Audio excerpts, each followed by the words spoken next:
everybody, welcome back to another episode of Big Questions, Small Steps. My name is Amanda and I'm so glad that you could join me today. Today we are going to talk about, quite frankly, probably the most popular holiday in February. We're talking about Valentine's Day. Stay tuned.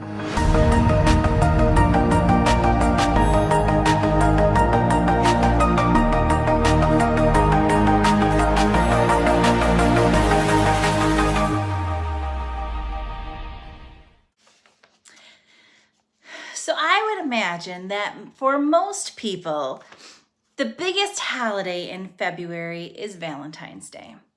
I know as a child growing up, Valentine's Day was the one bright spot between Christmas break and when the snow finally melted and we got spring break. Valentine's Day was all about hearts and glitters and my favorite color, which is purple. And it was about love. And love is always a good thing. I thought it was great. And there's always these little, when I was growing up, we had these Valentine houses that we would make out of boxes or bags. And then you would go and put little cards. And sometimes you got lucky and there was a treat or a sticker or something along with it. And that was always really exciting. I remember great anticipation in all of my elementary years coming up to Valentine's Day. And I remember that anticipation turning into pure giddiness in my middle school years when you hoped that you might get that secret admirer to confess their undying love to you all of a sudden.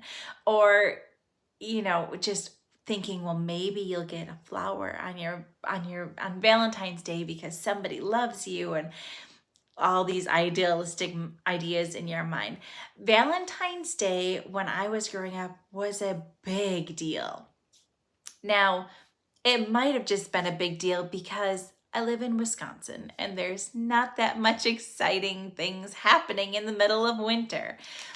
But it was always something that we looked forward to as kids. Now, did I understand the reason why there was Valentine's Day? No. Did I understand why there was a baby flying around with a diaper on and wings and shooting people with arrows? No.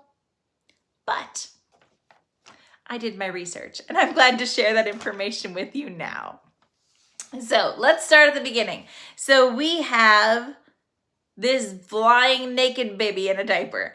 That is known as Cupid. Cupid is the son of Venus.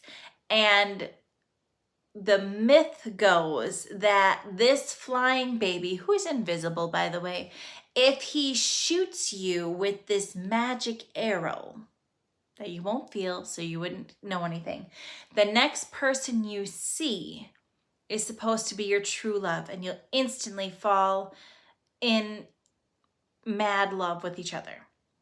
That's what the story goes.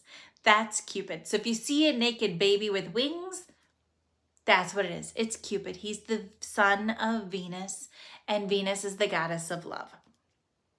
And interesting, hearts on Valentine's Day are frequently shaped kind of like this. And that's not at all what your anatomical heart is shaped like. Unfortunately, the heart shape like this is actually more designed after a female's buttocks. Yeah. Sorry to be the bearer of that news. But the idea of Valentine's Day, the idea that you should tell those that you love that you care about them, it's certainly not a bad idea. It's certainly something that most people would encourage. You shouldn't wait for a certain day to tell somebody that you love them. You should share how you feel about them when you feel it. But for some, there's a need to have a specific day so they don't forget. They don't take that person for granted. So they have Valentine's Day. Now, where Valentine's Day all started from, that's of differing opinions. Two versions are well known. Both are from the Roman Emperor area. So let's start with the first one, which most Christians support. Most Christians support that Valentine's Day started because there were some martyrs that were executed on February 14th by Roman Emperor Claudius II.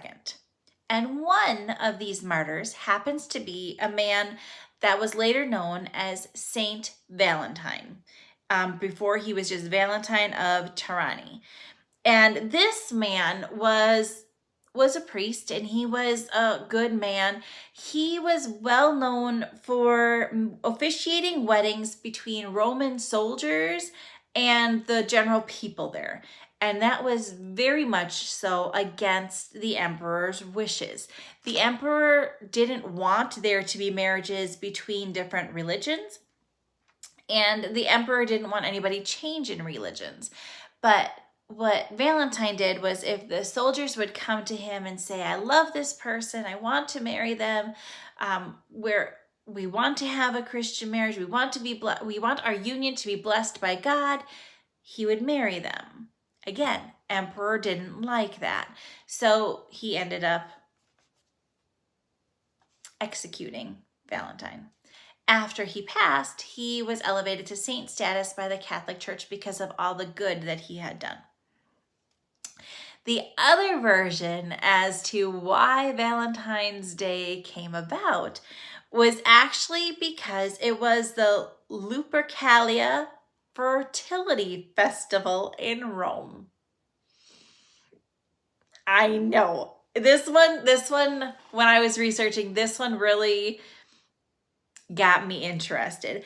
In this idea, there was a Roman priest who would run through the streets. Not just run through the streets. He would run naked through the streets. And while he was running naked through the streets,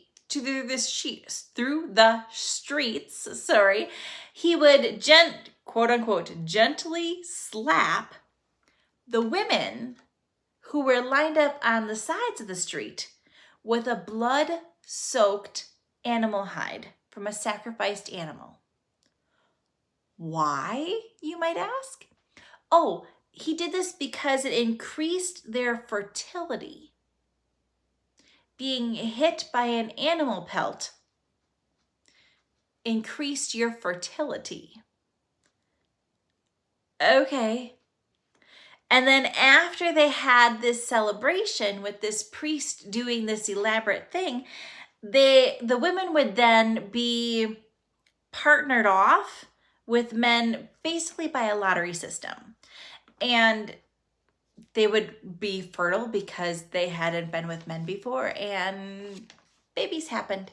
And so the idea that these animal pelts, the gentle slapping with the animal pelts helped fertility, lived on because they didn't have sexual relations without that. So very intriguing. Just the whole idea of it just kind of blew my mind. I've heard of Saint Valentine before. I had not heard of the Lupercalia Fertility Festival. That one surprised me, to say the least. I only know Valentine's Day as I grew up with it, but it's not surprising to me to learn that as Shakespeare was penning his wonderful plays and poetry, he actually inspired more people to pen and exchange love letters to the ones that they love. That makes complete sense to me. And then it's just changed throughout the years as to what it is. And in elementary school, I remember working on roses are red and violets are blue. I love me. Do you love me too? Or something like that. Or sugar is sweet and so are you. Or you'd make up your own rhyme to finish out that verse. But it was a big deal to have a Valentine. And that was supposed to be like your crush or the person that you thought you were supposed to love. It wasn't until the 1910s when Hallmark, the card company, started creating their first official Valentine's cards. And now there are tons of Valentine cards that are available at the store. I was just at Walmart and Target the other day, and there are whole aisles just of cards. And they have cards for your spouse. They have cards for your pet. They have cards for your teacher. They have cards for your niece. They have cards for just about everybody you can imagine. It's quite ironic.